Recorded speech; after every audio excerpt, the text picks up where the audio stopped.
Afternoon, everyone, and welcome to our Way Forward Workshop Leader Lunch Break. As we've all witnessed, the ravages of climate change, environmental concerns should be at the top of our minds. And with that, we are pleased to welcome Dr. Eric Freedman to join us today. He holds the Knight Foundation Endowed Chair in Environmental Journalism and is director of the Knight Center for Environmental Journalism at Michigan State University, where he has served on the faculty at the School of Journalism for 25 years. His work has been widely recognized. He was awarded a Pulitzer Prize in 1994. He has been a Fulbright Scholar, and he has taught and delivered workshops and seminars for journalists and students across the globe. He has explored environmental crises worldwide. He's the author of more than a dozen books. He's been published in more than 150 periodicals, and he is passionate and knowledgeable on environmental issues such as habitat protection, ecotourism, extinction, and toxic substances. He is an expert on biodiversity, conservation, and environmental management in our Great Lakes Basin, having written a book of the same name, which was published in 2017. We are pleased to welcome him today. I turn it over to you, Dr. Freedman. Thank you, Marianne. Thank you, Rachel. I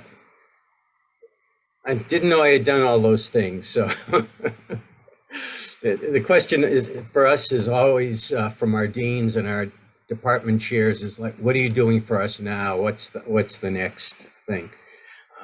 I appreciate this opportunity. I got into this project at the suggestion of one of the editors at Crane's Detroit business, and it obviously had a relationship to readers at Crane's Cleveland business and at Crane's Chicago business. I was at an outdoor festival last Saturday in Lexington, Michigan. Lexington's on Lake Huron. It's a harbor of refuge north of Sarnia, Ontario, and Port Huron, Michigan. And there's a public beach there. And I walked out on the breakwater of this harbor of refuge and looked down on the adjacent sandy beach, where I saw plastic debris, empty bottles, and other trash just laying in the sand. And I knew that some of that material would end up in Lake Huron and will lead to more of the problem I'm going to talk about. And I'm sure many of you this summer were out at one of the Great Lakes beaches, or you were kayaking, or you were fishing, and you saw the red cups floating in the water and the empty pop bottles and cans and sandwich wrappers and broken beach toys.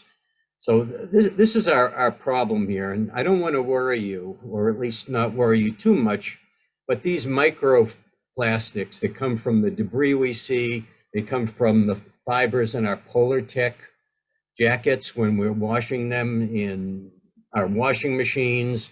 They come from those discarded potato chip bags and escaped mylar balloons and tangled knots of fishing line that are disintegrating. And they're showing up in our drinking water. They're showing up in our microbrewed beers, which is especially disturbing to many people I know. They're showing up in the stomachs of water birds and of Great Lakes fish. And they're showing up in the sand dunes that draw so many tourists to our Lake Michigan, our Lake Ontario, our Lake Superior shores. There's an estimated 22 million pounds of plastic polluting the Great Lakes annually, adding to tons of plastic waste that are already in the sediment and in the water and threaten the health of fish, of wildlife, and humans alike. On Lake Erie alone, hundreds of tons of plastic end up on the surface, and 100 more tons end up at the bottom of the lake every year. They're coming from a lot of sources. They're coming from litter, accidental dumping, deliberate dumping, contaminated sludge that comes from our water treatment plants, ag runoff from the fields. They're coming from little pieces of tire that wear away on our roads and parking lots and wash into the tributaries. And they're coming from microbeads used in manufacturing and formerly used in cosmetics and health and beauty aids. We know they can last in the water for decades, settling in the sediment, blown onto the sand, washing back into the lake. For example, there were pellets, industrial pellets called nerdules, which are used by manufacturers to make plastic products. And there was a spill of those in Lake Superior in 2008. And they're still washing ashore. They're still finding them 13 years later. And the scientists say they could remain suspended in the water column of the lake for another century or longer. There's been a lot of research, primarily dealing with wildlife, on the impacts of these microplastics on them. And there are some deeply disturbing findings. For example, scientists found microplastics in the bellies of the chicks of double-crested cormorants in Lakes Erie and Ontario. And they got into the chicks because the parents caught fish, regurgitate them and feed the chicks.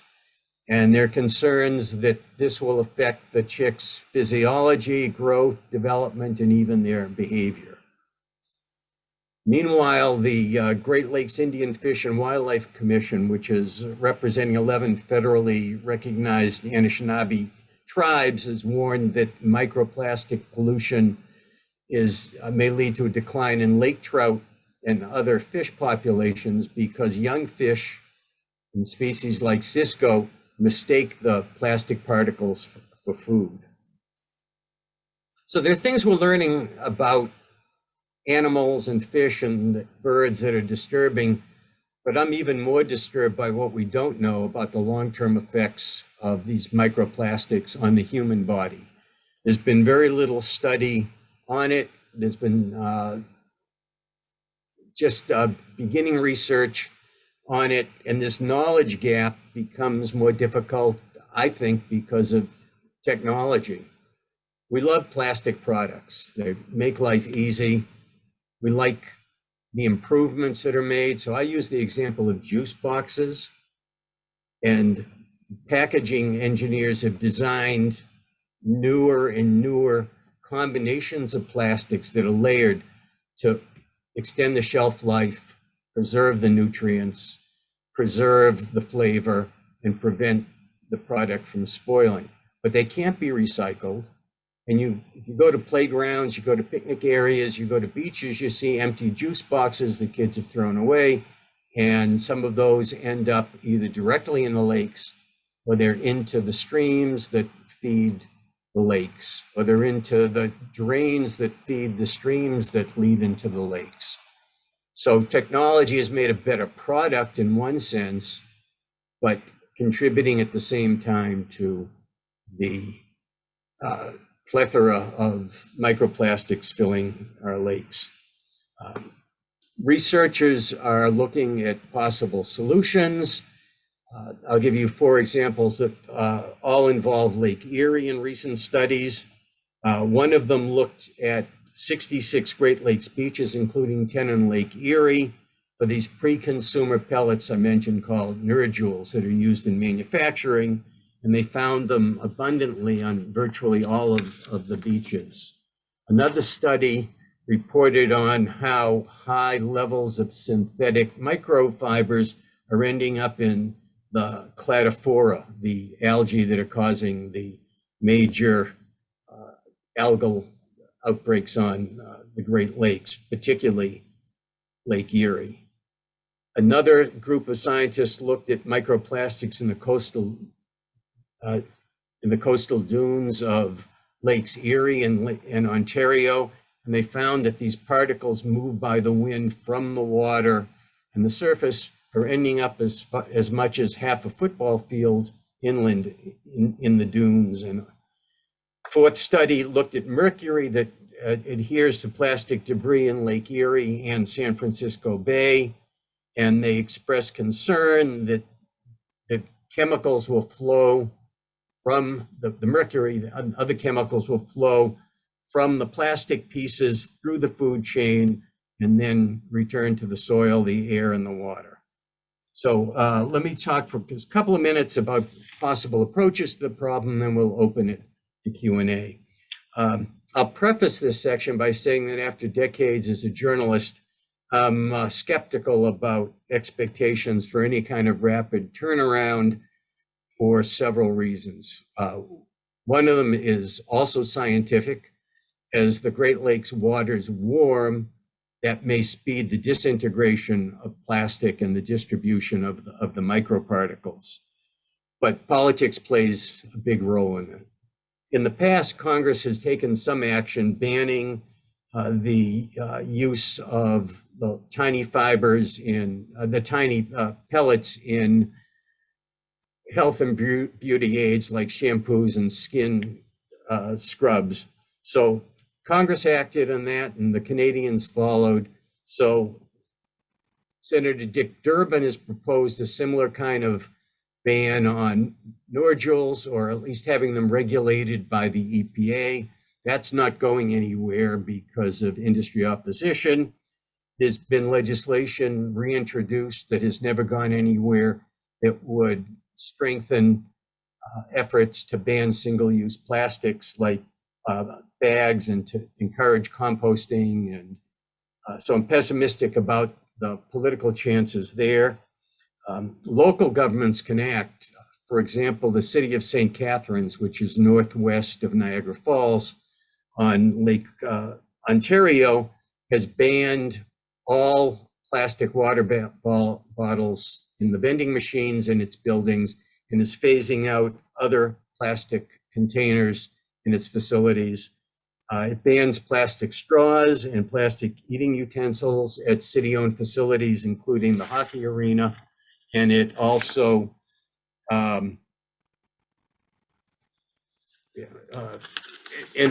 bans them from city parks. So if you want to have a festival in the city park, you have to use biodegradable plates and utensils. A third step that would help reduce future littering is enacting beverage deposit laws. Only two of the Great Lakes, New York and Michigan, have them. Ohio, Wisconsin, Pennsylvania, Minnesota, Illinois, and Indiana don't. And the fourth is encouraging volunteer cleanup efforts. There are local groups and friends of parks groups and environmental groups that organize cleanups. I did one with my granddaughter who was on a National Honor Society community service project. We just did a small stretch of the Grand River through downtown Lansing, and it's everything from tires and bikes and shopping carts and plastic bottles and beer cans and unidentifiable pieces of machinery that had rusted in the bottom. But all these volunteer efforts are just a tiny drop in the 24,000 square mile bucket of the Great Lakes. And they're important, I think, for raising public awareness and getting individuals and children engaged in what they can do at the grassroots level. But there's certainly no solution to removing everything that's there, let alone preventing more from coming in. So that's what I have in my 15 minutes, and I'll be happy to try to answer any other questions, and Rachel is our moderator. Yes, and we've had a few questions come in. So let's start with, so do the plastics contribute at all to the large algae blooms we've experienced in Lake Erie? They do, because they add to the mass of the algae and make it harder to dissipate the algae. I don't think that they're releasing any more chemicals in the algae than they would if they were just floating on the surface or on the sediment. And looking beyond the Great Lakes, what other large bodies of water are affected by the microplastics pollution?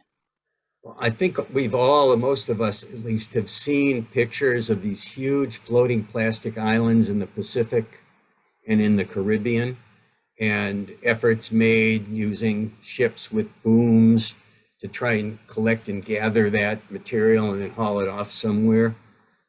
Those are the two most dramatic ones because there've been lots of photos and film footage of it, and some experiments with trying to collect some of that material.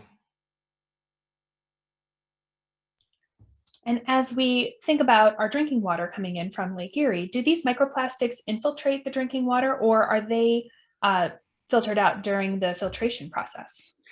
Most of the filtration processes are successful in getting over 90% of the fibers out, but some of the plants are more efficient than others. And in addition, once you have heavy rains and the capacity of the treatment plants to treat is eliminated because there's too much water, the material just passes through from our homes and doesn't get treated and gets reintroduced into the waterways. But there has been research in one of the cities where the tap water was looked at was Cleveland, and it was the same study that looked at microbrewed beers that drew on municipal water that comes from the Great Lakes, and microplastics were found in the water as well as in a lot of the beer.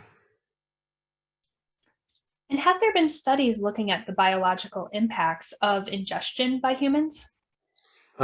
Just starting, according to the folks I've interviewed, at least in terms of Great Lakes exposure, there's been virtually none. There is some going on in connection with exposure to plastics from along the ocean coasts.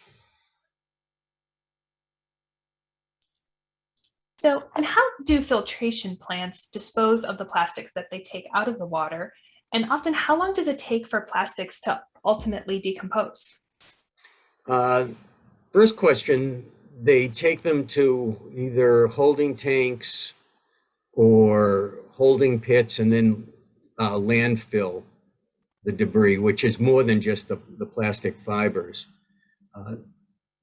I can't answer the degradation question. It depends on the type of plastic.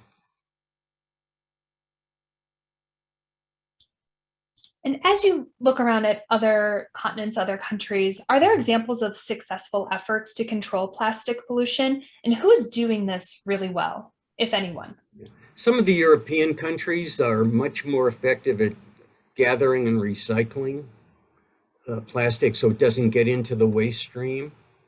I haven't seen any countries do anything about the fibers on synthetics because we all wear them, and their pants, our shoes, our jackets, our baseball caps, everything has non-natural fibers in it.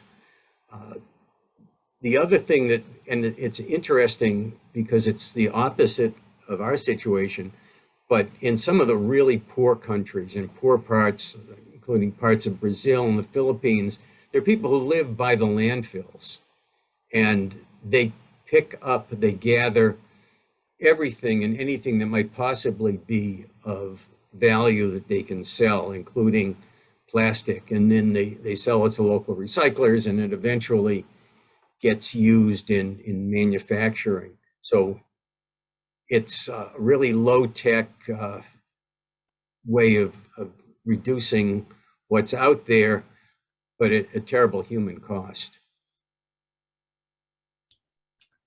And are we starting to see plastics in deep water, ocean sea life, and also looking at well water? I don't know about well water. I know it's National Geographic did a big issue on plastics not that long ago, and we're finding them in the ocean. We're finding them in remote lakes,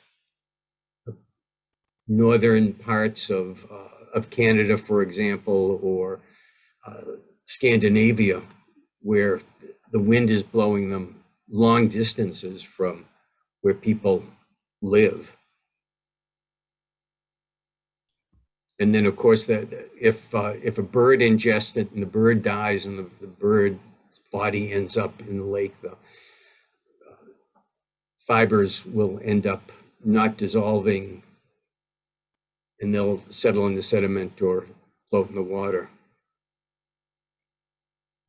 So, and you mentioned recycling. So the US has not really invested in recycling technology, relying previously often on China to do so. So now there are many more products that are no longer collected for recycling. Do you see renewed efforts in the US to advance recycling technology?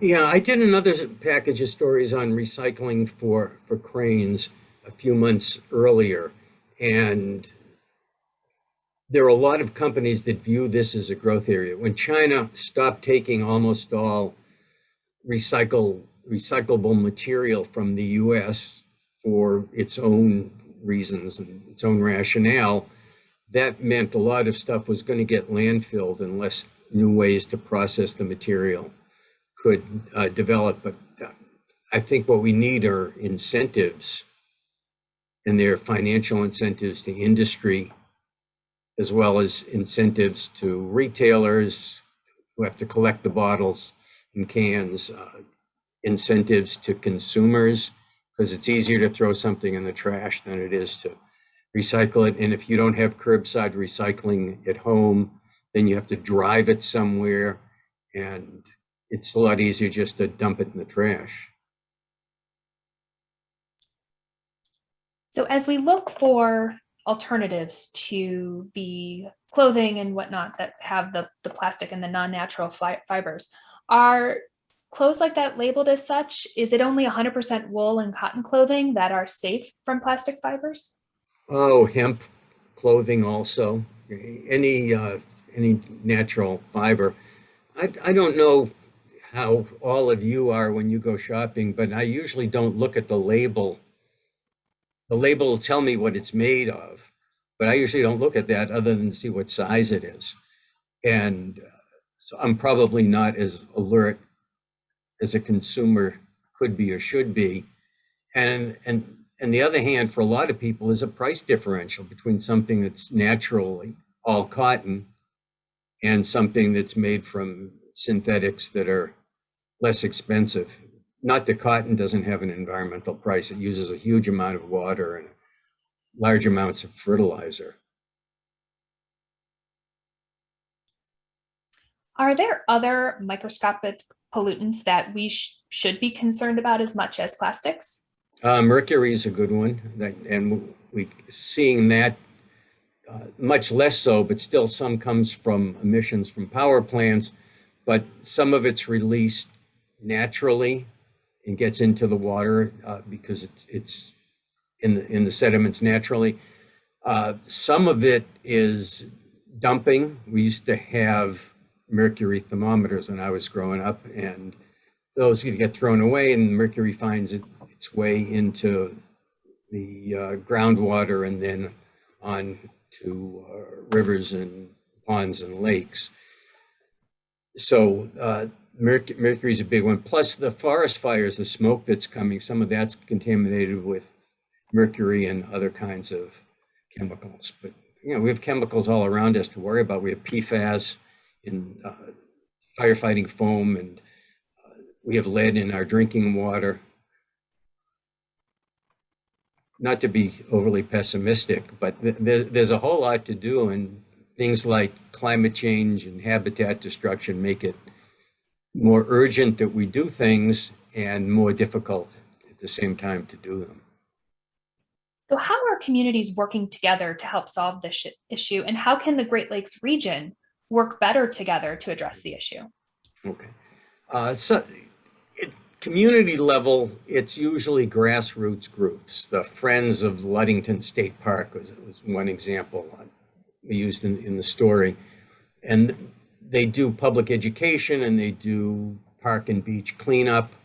So that's one. In terms of region, you need to get the Great Lakes states, the 8 states, and then the 2 Canadian provinces to do things together.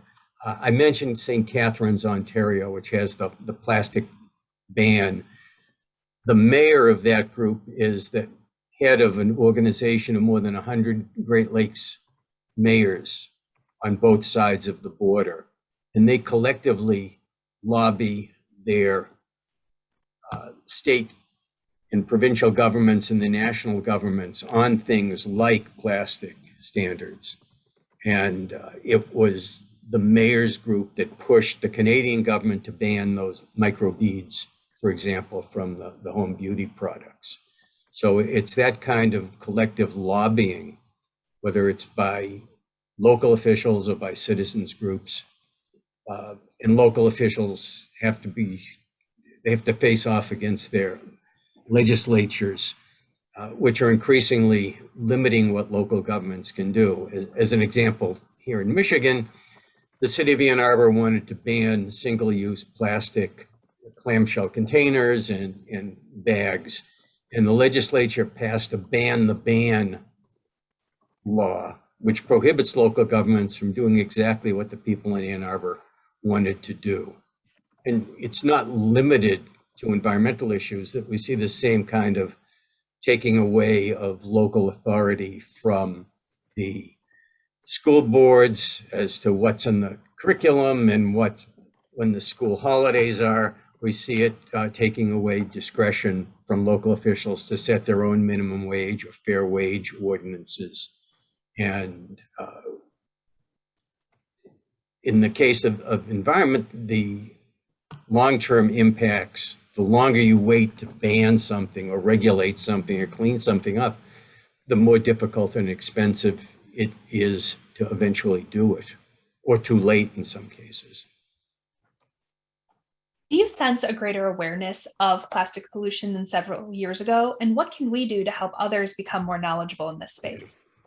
There is growing awareness. And one positive indicator is that these folks who go out and clean up the beaches are finding a lot fewer Mylar balloons than they used to be, because people are realizing they end up in the water or tangled in trees, and then animals eat them, and the strings get wrapped around and all of that.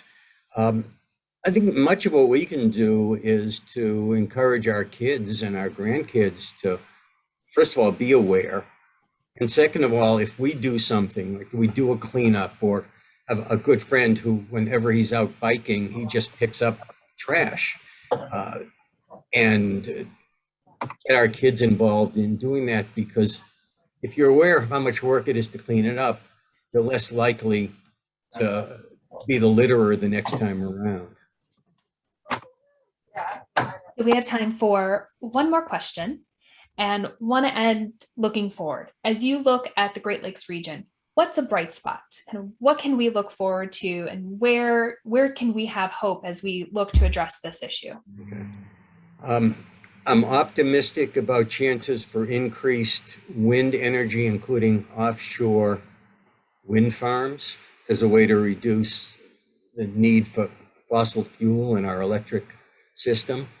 I'm encouraged by the fact that I think the states have become more aware of the dangers of giving up undeveloped land, and are more likely to keep it, often in partnership with conservancies and local governments, to maintain our state forests, our state park system.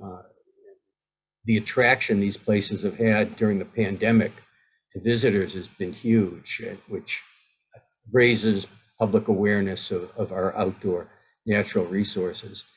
And I'm optimistic about some of the efforts to combat invasive species and raise public awareness of that, to stop their spread, because of the damage they do to native habitat and native fish species.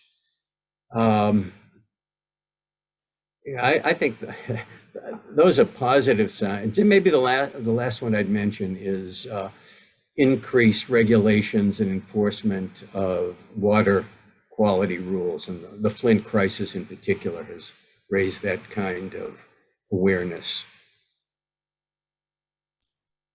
Well, Dr. Freedman, we thank you for joining us today and sharing your wealth of knowledge, and just such important information that we who all live here in our Great Lakes region should be aware of and can take steps to take action. So thank you Well, I enjoyed all of this today. Thank you all for your questions. Well, and again, thank you, Dr. Freedman. If all of us can go out and share all that we learned during this half hour today, I think we can begin to have an impact on the purity of our Great Lakes. So thank you for encouraging all of us.